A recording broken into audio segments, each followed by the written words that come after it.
अच्छे समय से पहले आने वाले 7 शुभ संकेत। द्वारका में एक युवक रहता था, नाम था आदित्य।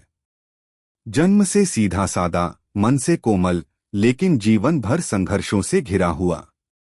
कभी व्यापार में हानि, कभी रिश्तों में दूरी, कभी मन में निराशा।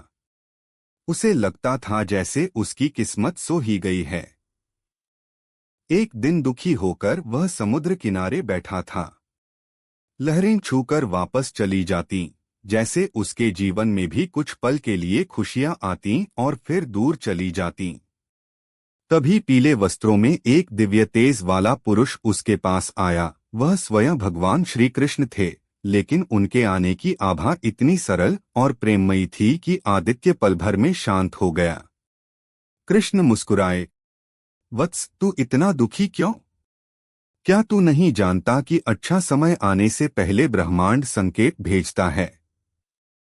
आदित्य ने आश्चर्य से पूछा, प्रभु, क्या सचमुच ईश्वर संकेत देते हैं? कृष्ण बोले, हाँ वत्स, और जब ये संकेत मिलने लगें, समझ लेना कि भाग्य का चक्र तेरे पक्ष में घूमने वाला है। मैं तुझे वे 7 शुभ संकेत बताता हूँ जो मनुष्य के जीवन में अच्छे समय के आगमन का द्वार खोलते हैं।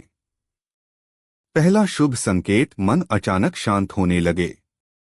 कृष्ण बोले, वत्स, जब मनुष्य का बुरा समय रहता है, मन अस्थिर रहता है। छोटी छोटी बातों से दुहक, क्रोध, भय सब बढ़ते हैं।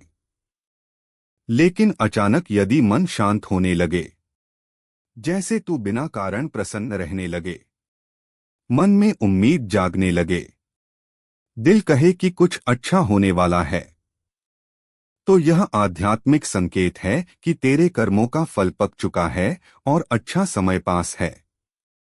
आदित्य बोला, प्रभु, कुछ दिनों से सच में मेरे मन में अजीब सी शांति है। कृष्ण मुस्कुराए, यह पहला संकेत है वत्स। दूसरा शुभ संकेत, पुराने बंधन टूटने लगते हैं। कृष्ण बोले, जब नया समय आने वाला होता है, ब्रह्मांड पहले पुराने रिश्ते, पुरानी जगहें, पुरानी आदतें, जिनका अब कोई उपयोग नहीं, उन्हें हटाता है।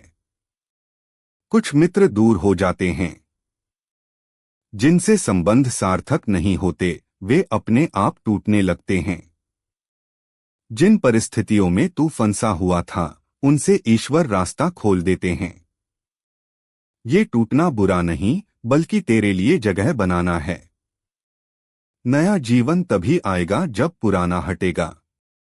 आदित्य ने सिर हिलाया, प्रभु, मैंने भी कुछ रिश्ते हाल ही में खो दिए।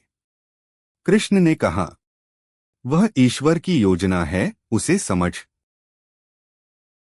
तीसरा शुभ संकेत, अचानक सही लोग जीवन में आने लगते हैं।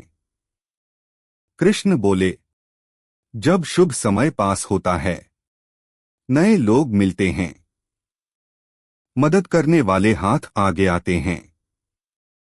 कोई ऐसा व्यक्ति मिलता है जो तुझे आगे बढ़ा देता है। ये लोग तेरी यात्रा के साथी होते हैं, जो ईश्वर भेजते हैं ताकि तू अपनी मंजिल तक पहुंच सके। चौथा शुभ संकेत, छोटे छोटे कार्य अपने आप सफल होना। कृष्ण बोले, बुरा समय में एक छोटा काम भी कठिन लगता है, लेकिन जब अच्छा समय आने लगता है, रुका हुआ काम अपने आप बनने लगता है। बाधाएं कम होने लगती हैं। जो कार्य महीनों से अटका था, वह एक दिन में हो जाता है। ये संकेत बताते हैं कि भाग्य की दिशा बदल रही है। पांचवा शुभ संकेत, अचानक आत्मविश्वास बढ़ना। कृष्ण बोले, अच्छा समय आने से पहले मनुष्य के भीतर नई ऊर्जा, नया उत्साह, साहस अपने आप जागता है।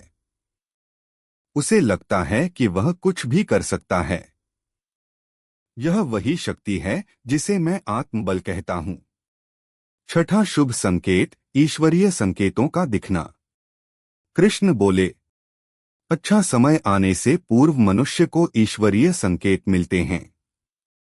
बार बार 111 या 777 जैसे अंक दिखना, सपनों में कोई शुभ वस्तु दिखना, अचानक मंदिर जाने का मन होना, पवित्र गाय, दीपक, कमल, तुलसी का दिखना, ये सब बताते हैं कि ईश्वर तेरा हाथ पकड़ चुके हैं।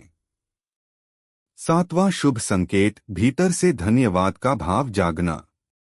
कृष्ण बोले, सबसे बड़ा संकेत यह है कि मन में अपने आप कृतज्ञता जागने लगे। तू बिना कारण धन्यवाद कहने लगे, जीवन अच्छा लगने लगे, छोटी छोटी खुशियां दिखने लगें। यह संकेत है कि तू उस ऊंचाई पर पहुंच रहा है जहां अच्छे समय का द्वार खुल चुका है। कथा का उपसंहार।